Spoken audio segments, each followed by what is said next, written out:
بسم اللہ الرحمن الرحیم۔ السلام علیکم ورحمۃ اللہ وبرکاتہ۔ ناظرین اکرام، معزز سامعین اکرام، پیارے بچوں، عزیز دوستوں، پردے میں رہ کر سننے والی پیاری بہنوں، امید ہے آپ تمامی حضرات خیر و عافیت سے ہوں گے، خوشحال ہوں گے، شاد و آباد ہوں گے۔ اللہ رب العزت کی بارگاہ میں دعا ہے مولا کریم آپ تمام ناظرین کو تمام پریشانیاں، تمام دقتیں، الجھنوں سے دور عطا فرمائے۔ پیارے دوستو، آج آپ کی بارگاہ میں ہم قرآن مقدس کی کچھ مختلف سورہ ایسی دعا لے کر حاضر ہوئے ہیں جنہیں سننے کے بعد کامیابی آپ کے قدم چومے گی، غریبی ہمیشہ کو ختم ہو جائے گی انشاءاللہ تعالی، آپ کا ہر مقصد پورا ہوگا، ہر مشکل آسان ہوگی۔ ناظرین اکرام، اگر آپ کے گھر، مکان، کاروبار، دکان میں برکت نہ ہو رہی ہے تو آج کی دعا آپ کے لیے بہت خاص ہونے والی ہے۔ آپ اگر قرآن پڑھنا جانتے ہیں تو خود بھی پڑھ سکتے ہیں، نہیں تو آپ کے لیے سب سے بہتر طریقہ یہ ہے کہ آپ کسی شانت جگہ میں بیٹھ کر یا لیٹ کر اپنے موبائل میں اس دعا کو سنیں۔ دوستو، آپ کو اپنی آنکھوں پر یقین نہ ہوگا کہ ہم بھی کبھی اتنے امیر، کبھی اتنے دولت مند بن سکتے ہیں۔ دوستو، اس دعا سے لاکھوں لوگوں کے بگڑے ہوئے کام بن گئے، جانے کتنے لوگوں کے قرض ختم ہو گئے۔ آج آپ اپنے آپ کو بہت خوش نصیب سمجھیں جو اللہ پاک نے آپ کو ایسی مقدس پاورفل دعا سننے کی توفیق عطا فرمائی۔ ناظرین اکرام، آپ سے گزارش ہے کہ اگر آپ اس دعا کو سن رہے ہیں تو آدھا ادھورا چھوڑ کر نہ جائیں، بلکہ آپ اس دعا کو پورا سنیں۔ ہاں، اگر آپ کو کوئی ضروری حاجت ہے تو بیچ میں روک کر بھی جا سکتے ہیں، لیکن کوشش کریں کہ دعا کو پورا ضرور سنیں۔ دوستو، آپ نے بہت سی پریشانیاں اٹھا لیں، بہت سی الجھنیں برداشت کر لیں، لیکن اب آپ خوش ہو جائیے کیونکہ ہم آپ کو وہ دعا سنانے والے ہیں جس میں اللہ پاک نے ہر مشکل کا، ہر پریشانی کا حل رکھا ہے۔ انشاءاللہ تعالی آپ کی زندگی میں انقلاب آ جائے گا اور اس دعا کو سننے کے بعد اس کا اثر دکھنا شروع ہو جائے گا۔ اللہ پاک کی بارگاہ میں دعا ہے کہ مولا کریم اپنے پیارے حبیب مصطفیٰ صلی اللہ تعالی علیہ وسلم کے صدقہ وسیلے سے آپ تمام ناظرین کی تمام پریشانیوں کو دور عطا فرمائے، اور جس مقصد کو لے کر اس دعا کو سن رہے ہیں وہ مقصد کو، وہ مراد کو، وہ ارادے کو پورا عطا فرمائے۔ چلیے ناظرین، ہم اس دعا کو پڑھنا شروع کرتے ہیں۔ آپ لوگ اپنا مقصد اپنے دل میں رکھ کر اور اللہ پاک کی بارگاہ میں لو لگا کر اس دعا کو پورا ضرور سنیں، اور کمنٹ باکس میں آمین لکھنا نہ بھولیں۔ اعوذ باللہ من الشیطان الرجیم، بسم اللہ الرحمن الرحیم۔ اللهم صل على محمد وعلى آل محمد كما صليت على إبراهيم وعلى آل إبراهيم إنك حميد مجيد۔ بسم الله الرحمن الرحيم۔ اللهم بارك على محمد وعلى آل محمد كما باركت على إبراهيم وعلى آل إبراهيم إنك حميد مجيد۔ بسم الله الرحمن الرحيم۔ الف لام میم۔ اللہ لا الہ الا هو الحی القیوم۔ نزل عليك الكتاب بالحق مصدقا لما بين يديه وأنزل التوراة والإنجيل من قبل هدى للناس وأنزل الفرقان إن الذين كفروا بآيات الله لهم عذاب شديد والله عزيز ذو انتقام إن الله لا يخفى عليه شيء في الأرض ولا في السماء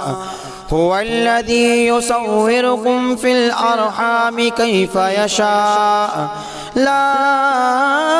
إله إلا هو العزيز الحكيم هو الذي أنزل عليك الكتاب منه آيات محكمات هن أم الكتاب وأخر متشابهات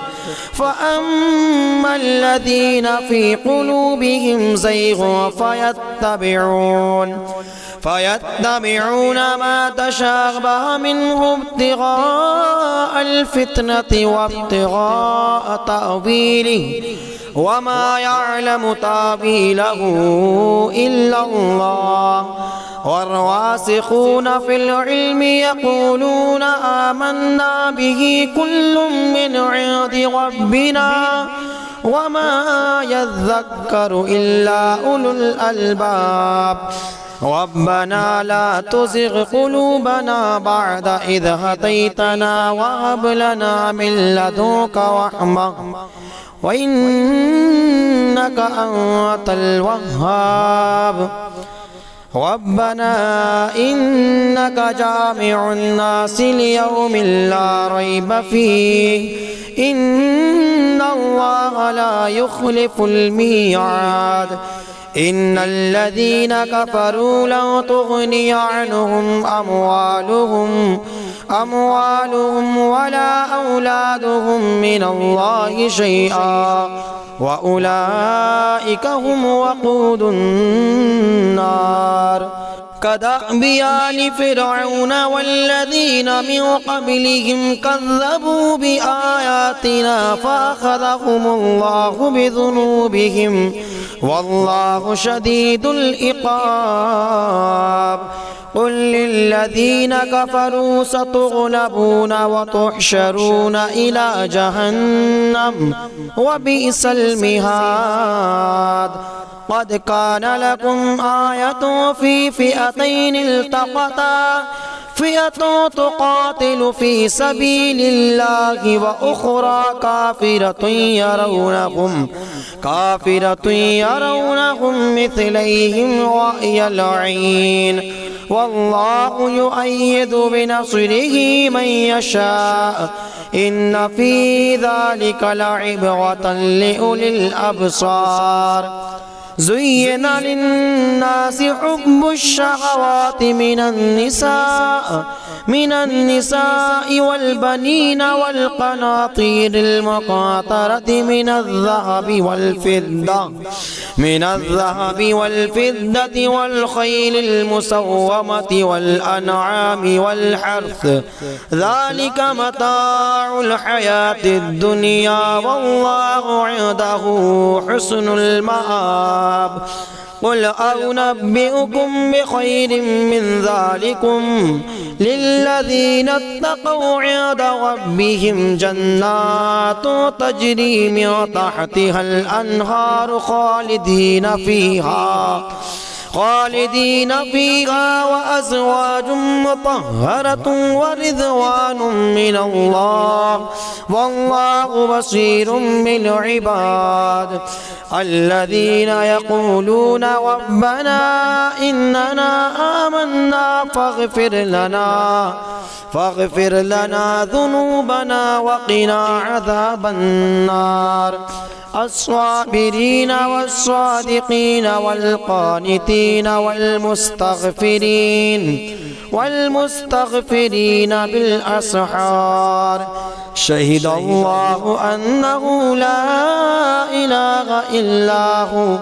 والملائكة وأولو العلم قائما بالقسط لا إله إلا هو العزيز الحكيم إن الدين عند الله الإسلام وما اختلف الذين أوتوا الكتاب إلا من بعد ما جاءهم العلم بغيا بينهم ومن يكفر بآيات الله فإن الله سريع الحساب فإن حاجوك فقل أسلمت وجهي لله ومن اتبعني وقل للذين أوتوا الكتاب والأميين أأسلمتم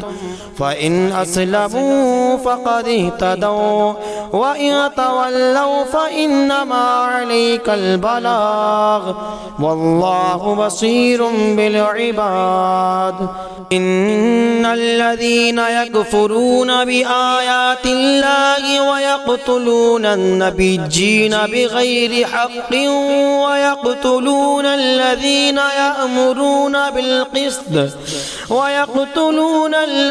يأمرون بالقسط من الناس فبشرهم بعذاب عليم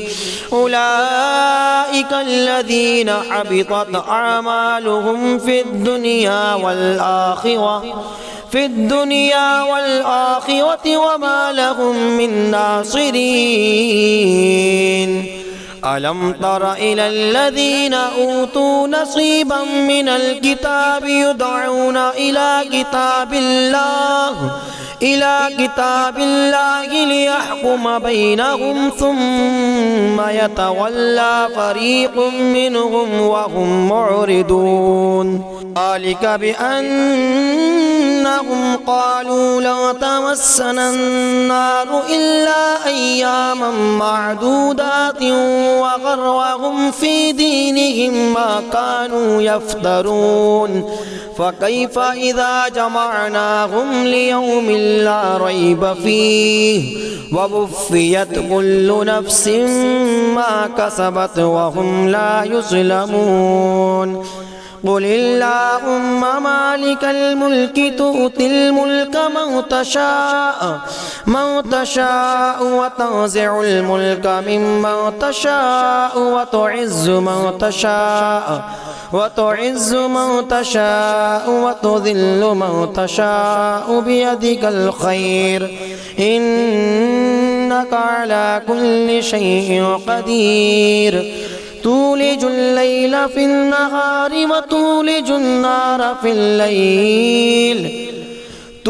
الليل في النهار وتولج النهار في الليل وتخرج الحي من الميت وتخرج الميت من الحي وترزق من تشاء بغير حساب لا يتخذ المؤمنون الكافرين أولياء من دون المؤمنين ومن يفعل ذلك فليس من الله في شيء إلا أن تتقوا منهم تقاه ويحذركم الله نفسه وإلى الله المصير قل إن تخفوا ما في صدوركم أو تبدوه يعلمه الله قل إن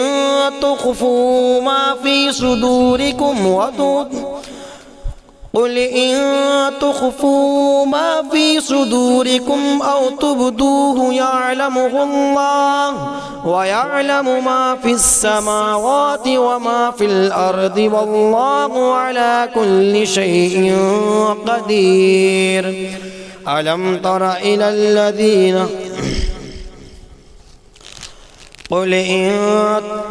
قل إن تخفوا ما في صدوركم أو تبدوه يعلمه الله ويعلم ما في السماوات وما في الأرض والله على كل شيء قدير يوم تجد كل نفس ما عملت من خير محضرا وما عملت من سوء تود لو أن بينها وبينه أمدا بعيدا ويحذركم الله نفسه والله رؤوف بالعباد قل إن كنتم تحبون الله فاتبعوني يحببكم الله ويغفر لكم ذنوبكم والله غفور رحيم قل أطيعوا الله والرسول فإن تولوا فإن الله لا يحب الكافرين إن الله اصطفى آدم ونوحا وآل إبراهيم وآل عمران على العالمين ذرية بعضها من بعد والله سميع عليم إذ قالت امرأة عمران رب إني نذرت لك ما في بطني محررا فتقبل مني إنك أنت السميع العليم فلما وضعتها قالت رب إني وضعتها أنثى والله أعلم بما وضعت وليس الذكر كالأنثى وإني سميتها مريم وإني أعيذها بك وذريتها من الشيطان الرجيم فتقبلها ربها بقبول حسن وأنبتها نباتا حسنا وكفلها زكريا كلما دخل عليها زكريا المحراب وجد عندها رزقا قال يا مريم أنى لك هذا قالت هو من عند الله إن الله يرزق من يشاء بغير حساب هنالك دعا زكريا ربه قال رب هب لي من لدنك ذرية طيبة إنك سميع الدعاء فنادته الملائكة وهو قائم يصلي في المحراب أن الله يبشرك بيحيى مصدقا بكلمات من الله وسيدا وحسورا ونبيا من الصالحين قال رب أنى يكون لي غلام وقد بلغني الكبر وامرأتي عاقر قال رب أنى يكون لي غلام وقد بلغني الكبر وامرأتي عاقر قال كذلك الله يفعل ما يشاء قال رب اجعل لي آية قال آيتك ألا تكلم الناس 3 أيام إلا رمزا واذكر ربك كثيرا وسبح بالعشي والإبكار بسم الله الرحمن الرحيم تبارك الذي بيده الملك وهو على كل شيء قدير الذي خلق الموت والحياة ليبلوكم أيكم أحسن عملا وهو العزيز الغفور الذي خلق 7 سماوات طباقا ما ترى في خلق الرحمن من تفاوت فارجع البصر هل ترى من فطور ثم ارجع البصر كرتين ينقلب إليك البصر خاسئا وهو حسير ولقد زينا السماء الدنيا بمصابيح وجعلناها رجوما للشياطين وأعتدنا لهم عذاب السعير وللذين كفروا بربهم عذاب جهنم وبئس المصير إذا ألقوا فيها سمعوا لها شهيقا وهي تفور تكاد تميز من الغيظ كلما ألقي فيها فوج سألهم خزنتها ألم يأتكم نذير قالوا بلى قد جاءنا نذير فكذبنا وقلنا ما نزل الله من شيء إن أنتم إلا في ضلال كبير وقالوا لو كنا نسمع أو نعقل ما كنا في أصحاب السعير فاعترفوا بذنبهم فسحقا لأصحاب السعير إن الذين يخشون ربهم بالغيب لهم مغفرة وأجر كبير وأسروا قولكم أو اجهروا به إنه عليم بذات الصدور ألا يعلم من خلق وهو اللطيف الخبير هو الذي جعل لكم الأرض ذلولا فامشوا في مناكبها وكلوا من رزقه وإليه النشور أأمنتم ما في السماء أن يخسف بكم الأرض فإذا هي تمور أم أمنتم ما في السماء أن يرسل عليكم حاصبا فستعلمون كيف نذير ولقد كذب الذين من قبلهم فكيف كان نكير أولم يروا إلى الطير فوقهم صافات ويقبضن ما يمسكهن إلا الرحمن إنه بكل شيء بصير أمن هذا الذي هو جود لكم ينصركم من دون الرحمن إن الكافرون إلا في غرور أمن هذا الذي يرزقكم إن أمسك رزقه بل لجوا في عتو